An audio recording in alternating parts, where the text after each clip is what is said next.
Bon, moi, je vais enregistrer ce fichier tel qu'il est là, pour éviter de perdre ça. En principe, quand je travaille réellement, bien sûr, j'enregistre moins que ça. C'est parce que là, en formation, j'aime bien enregistrer pour garder toutes les étapes. Ça peut aussi aider, ça, garder toutes les étapes. Hein. Donc voilà, ne pensez pas que quand je fais un boulot, toutes les minutes, je suis en train d'enregistrer le fichier sous un nouveau nom. Peut-être toutes les 10 ou 15 minutes ou 20 minutes que je le fais. Voilà. D'autant plus que si Photoshop plante, il vous proposera de récupérer. Il y a un système de sauvegarde. Oui, sauvegarde, c'est enclenché dans les préférences.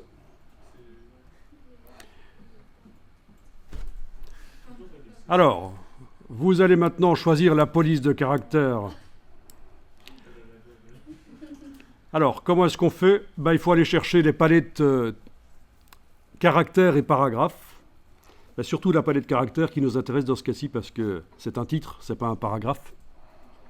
Paragraphe, ça vous dit quelque chose, cette notion ? Ça pouvait pas être juste un mot. Ça pouvait être un mot, oui. Un paragraphe, vous voyez ce que c'est ? C'est quoi ? C'est les blocs. Ah, c'est ça, les blocs de phrases. Plusieurs phrases séparées par un espace d'une autre série de phrases. Voilà, c'est quand on écrit un document, plutôt que de faire au kilomètre du texte qui va être indigeste, on met des espaces. Et généralement, c'est quand on change un peu l'idée de ce qu'on est en train de raconter qu'on va faire un nouveau paragraphe. Voilà, donc un paragraphe. Donc ce que je suis en train de vous dire, c'est que la palette paragraphe, là, va pas vous servir tout de suite, mais on va quand même la faire apparaître parce qu'elle est attachée à la palette caractères. Alors, il y a plein de manières de les faire apparaître. Voilà une manière de les faire apparaître en ayant l'outil texte activé dans la palette des outils. Vous allez appuyer sur cette icône-là qui représente deux palettes dans le haut de l'écran. Alors, sur la gauche, il y a un texte avec une courbe en dessous. On va le voir bientôt, d'ici quelques minutes. C'est la déformation du texte, mais on ne le voit pas tout de suite.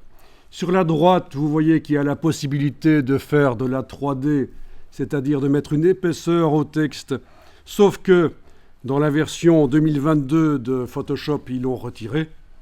Enfin, c'est en passe d'être retiré, donc Adobe retire la fonction 3D de Photoshop. Oui, les logiciels évoluent comme ça, en fonction des stratégies plus ou moins technico-commerciales. Et dans ce cas-ci, c'est plutôt une stratégie commerciale pour favoriser un autre logiciel de Adobe qui s'appelle Dimension. Et donc, il y en a pas mal qui sont en train de pleurer pour l'instant que la 3D disparaît de Photoshop dans les dernières versions. Donc, ça, on ne va même pas le voir sur la droite, alors, la 3D. Parce que ça disparaît, c'est un autre logiciel qui est utilisé maintenant, donc Dimension, Adobe Dimension.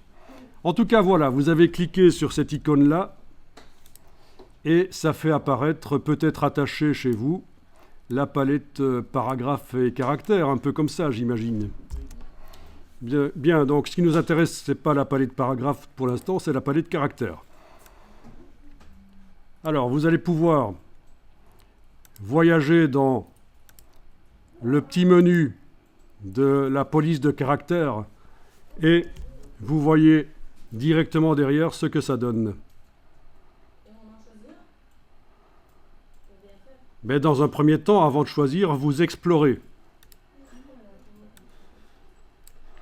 Alors, ça dépasse parfois, certains caractères font dépasser les mots, c'est pas grave. On redimensionnera après, si c'est le cas. Bien. Ça, c'est une possibilité. Alors, il faut savoir que une police de caractère, ça ne se choisit pas au hasard parce que vous la trouvez jolie. Ça dépend aussi du message que vous voulez faire passer. Parce qu'il y a des polices qui sont très typées quand même, qui directement, dès qu'on les utilise, elles font penser à quelque chose. Par exemple, ceci, c'est très typé des années 70, un peu la période disco, vous voyez. C'est un peu vieillot.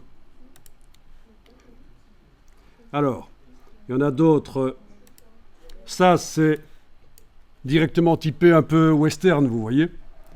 Mais ça pourrait peut-être convenir si c'était une boisson de jus de cactus. L'Arizona Dream. Donc attention au choix de la police de caractère. Ah, vous ne voyez pas quand vous glissez? Ah ah. Ok, on va voir pourquoi vous ne voyez pas. Alors ça, c'est une police un peu vers de terre, ça peut convenir dans certains cas, mais c'est quand même assez moche. Mais bon, pourquoi pas? Ça peut convenir pour certains produits.